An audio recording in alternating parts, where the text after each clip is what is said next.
حضرت نوح علیہ السلام کا ایک واقعہ ہے کہ جب آپ کشتی بنا رہے تھے، اللہ تعالیٰ کی طرف سے حکم ہوا تھا کہ عذاب آنے والا ہے، اور اس میں کافی لوگ جتنے بھی ہیں جو آپ پر ایمان نہیں لائے وہ مار دیے جائیں گے، اور جو مومن ہے وہ آپ کے ساتھ نجات کی کشتی میں بیٹھ کر چلے جائیں گے۔ اسی طرح حضرت نوح علیہ السلام کشتی کے تیاری میں لگ گئے۔ جو جب یہ کشتی بنا رہے تھے اور اس پہ کام ہو رہا تھا، تو ایک مومنہ عورت اپنی گٹھری لے کر آپ علیہ السلام کے پاس آتی اور آپ سے کہتی کہ اے اللہ کے پیارے نبی، یہ کشتی جو تم تیار کر رہے ہو کب تیار ہوگی؟ میں بھی اس میں جانا چاہتی ہوں، اس نجات کی کشتی میں۔ تو وہ صبح آتی، اسی طرح شام کو تھک کر چلی جاتی۔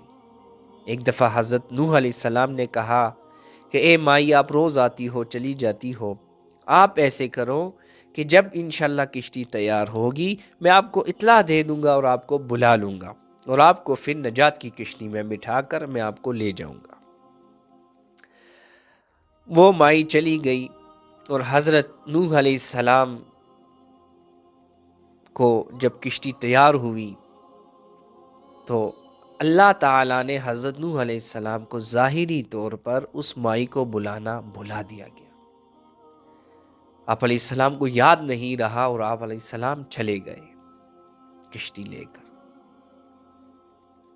کچھ وقت گزرا تو حضرت نوح علیہ السلام کے دل میں محبت اٹھی کہ میں جہاں سے چلا تھا وہیں واپس چلا جاؤں، دیکھوں اصل میں وہاں ہے کیا اور ہوا کیا ہے۔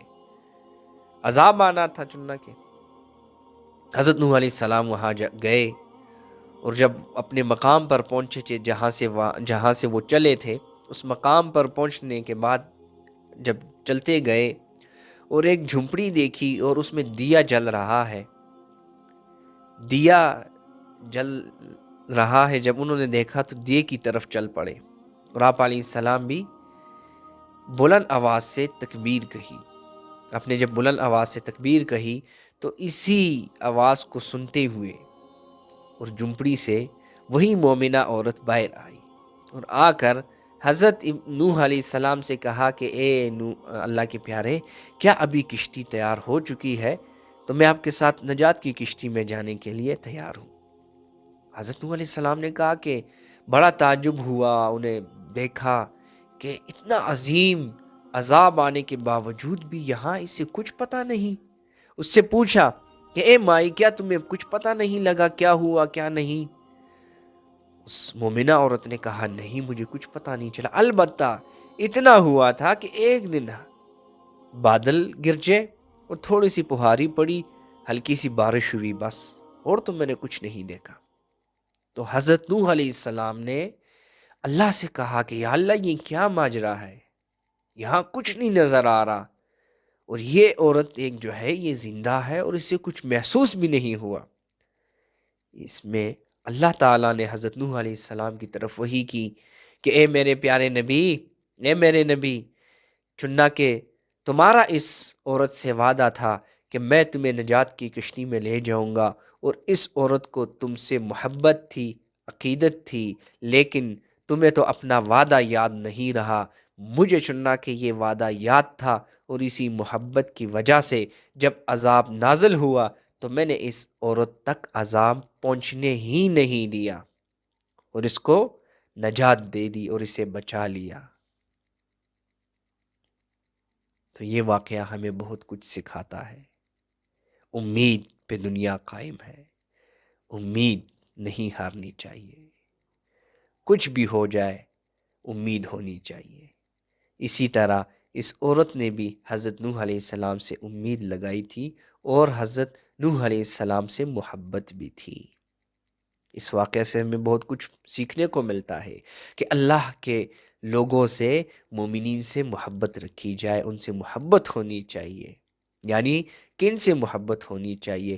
چننا کہ اب تو انبیاء نہیں رہے، لیکن ان کی تعلیمات اب بھی باقی ہے، اور یہ قیامت تک باقی رہیں گے، اور ان کے وارث علماء ہے۔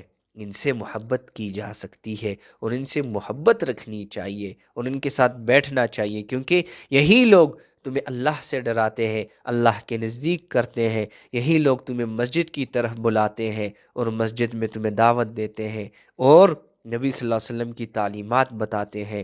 اسی محبت کی وجہ سے اگر ہم علماء سے محبت کریں گے اور مومنین سے محبت کریں گے تو یہ ہمارے لیے بنے گا، کیونکہ آپ صلی اللہ علیہ وسلم کا فرمان عالی شان ہے کہ جو جس سے محبت کرے گا بروز محشر وہ اسی کے ساتھ ہوگا، اسی کے ساتھ اٹھایا جائے گا۔ اس لیے محبت کرو، لیکن اچھے لوگوں سے، ان کی صحبت میں رہو گے تو اس کا تم پہ بہت گہرا اثر پڑے گا، معاشرے پہ اس کا اثر پڑے گا اور تمہاری اولاد پہ اس کا اثر پڑے گا، اور یہ دنیا میں بھی کامیابی کا راز ہے، دنیا میں بھی کامیابی کی کنجی ہے اور آخرت میں بھی کامیابی کی کنجی ہے۔ وما توفیقی الا باللہ۔